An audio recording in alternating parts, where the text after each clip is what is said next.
what is it that we want?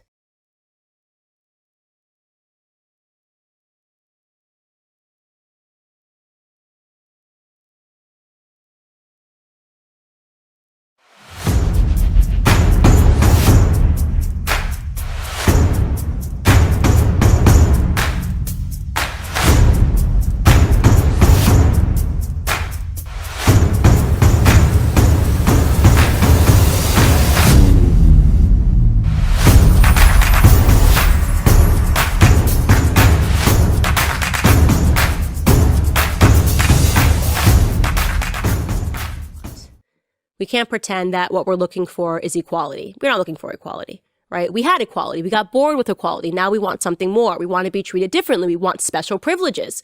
We want black privilege. We're accusing people of wanting white privilege. We want special privileges. We want to be able to fire at police officers, to assault them, and to make it home, and to tell police officers, maybe try later. Maybe later I want to be arrested.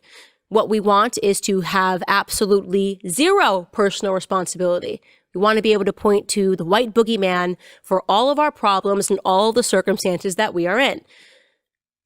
I'm willing to admit that. I'm willing to admit that that is the natural trend that Black Lives Matter has gone into. It's not about unarmed black men anymore. It's about armed black men being protected now. It was ethnic group, nationality, empire.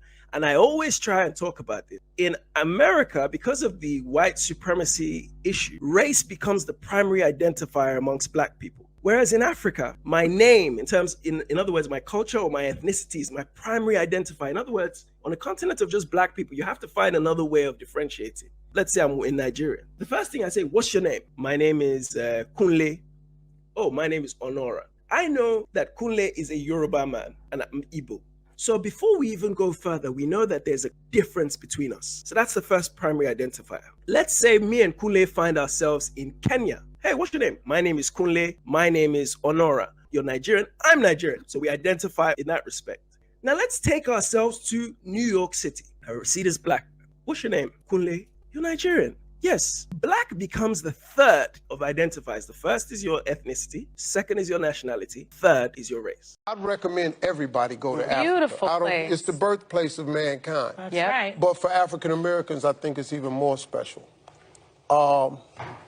You know,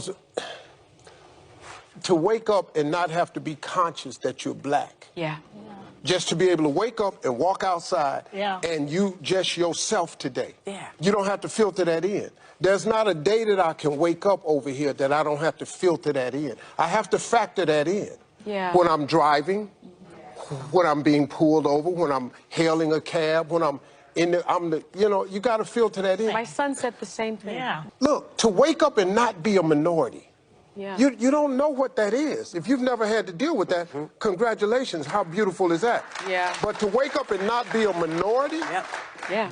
I didn't know what that felt like. I said, man, I got to get a house over here.